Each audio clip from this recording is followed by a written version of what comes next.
Rusiyada Azərbaycan və azərbaycanlılar əleyhinə baş qaldıran çağırışlar və ictimai fikirdə gərginlik yaradan meyillər artır.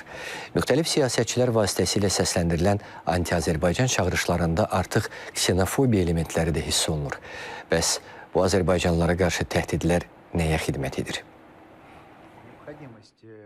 Moskvadan Azərbaycana və azərbaycanlılara qarşı çıxışlar dayanmır. Xüsusilə Hakim Vahid Rusiya Partiyasının simaları bu prosesdə fəallıq göstərirlər. Məsələn, Dövlət Dumasının üzvü olan Nikolay Valuyev Rusiyadakı Azərbaycan diaspora təşkilatlarının bağlanmasını, biznesin məhdudlaşdırılmasını, bu ölkədə qeyri-qanuni yaşayan azərbaycanlıların çıxarılmasını, qanuni yaşayanların isə hərbi uçota götürülərək cəbhəyə göndərilməsini təklif edib. Kremlin təbliğatçısı olan Yevgeni Popov isə əslən Azərbaycandan olan Rusiya vətəndaşlarının bizneslərinə qarşı ayrı seçkiliyə çağırıb. Azərbaycan əleyhinə çıxışları ilə məşhurlaşan Konstantin Zatulin də oxşar təklifləri irəli sürüb.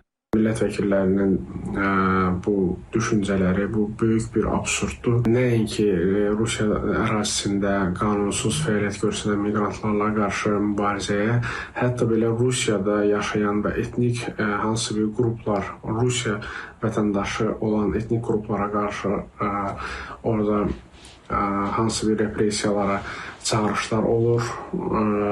Biz bilirik ki, Rusiyada fəaliyyət göstərən hər bir ictimai təşkilat ilk növbədə bu Rusiya təşkilatıdır. Nikolay Valuyev Azərbaycanda arzu olunmaz şəxs elan edilib və ölkəyə girişinə qadağa qoyulub. Xarici İşlər Nazirliyinin açıqlamasına görə Valuyevin Azərbaycan və xalqımız əleyhinə işlətdiyi təhqiramiz ifadələr, ölkəmizə qarşı təhdid xarakterli fikirləri tamamilə qəbul edilməzdir. Qeyd edək ki, bundan əvvəl də Hakim Vahid Rusiya Partiyasından olan digər deputatlar Konstantin Zatulin və Vitaliy Milonov Azərbaycanda arzu olunmaz şəxs elan ediliblər.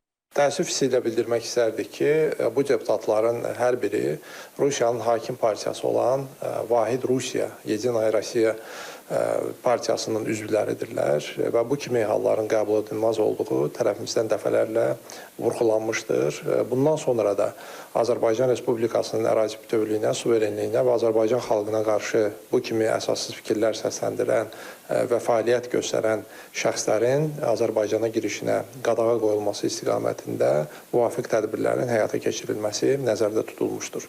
Ekspertlər isə qeyd edir ki, Valuyev və Dövlət Dumasının digər üzvlərinin bu növ açıqlamaları beynəlxalq aləmdə aşağı səviyyədə olan Rusiyanın nüfuzunu daha da kiçildir. Siyasətdən kənar adam Rusiya Dumasının üzvü Valuyevin səsləndirdiyi fikirlər heç şübhəsiz ki, bumerang effekti yaradacaqdır. Bu Azərbaycanlılar haqqında danışarkən Azərbaycanlı iş adamlarının fəaliyyətinin məhdudlaşdırılmasından danışırsa, bu ksenofobiyadır. Bu müxtəlif etnik qrupları, Rusiya olan vətəndaşları müxtəlif dərəcələrə bölməkdir. Siyasi şərhçilər bildirir ki, Kreml təyyarə qəzası ilə bağlı məsuliyyəti üzərinə götürüb təzminat ödəmək əvəzinə Azərbaycana müxtəlif yollarla təzyiq etməyə çalışır. Rusiya özünün təbliğat maşınında da Velikorus şovinizmini nümayiş etdirir. Bütün bunlar isə 2022-ci ildə imzalanan müttəfiqlik qarşılıqlı fəaliyyəti haqqında bəyannaməni və informasiya təhlükəsizliyi haqqında sazişi yox saymaqdır. Bu qəbildən olan davranışlar nəinki qarşılıqlı müttəfiqlik münasibətlərinə, o cümlədən dövlət əxlaqına, beynəlxalq hüquq norma və prinsiplərinə uyğun gəlmir. Siyasi qəbildən olan, xüsusilə də saxta əsasları olmayan məlumatlar əsasında ölkəmizə qarşı aparılan kampaniyalarında heç bir faydası yoxdur. Nəticə etibarilə Azərbaycan özünün prinsipal mövqeyindən geri çəkilməyəcək. Rusiyanın dünyadan təcrid olunduğu hazırki şəraitdə bu ölkənin isti dənizlərə çıxışı yalnız Azərbaycan üzərindəndir. Analitiklərin qənaətincə, Moskva münasibətlərin normal səviyyədə saxlanılmasını istəyirsə, rəsmi Bakının beynəlxalq hüquqa uyğun olan tələblərini yerinə yetirməlidir. Əks halda gündən-günə dostu azalan Rusiya Azərbaycanı da itirməklə üzləşəcək.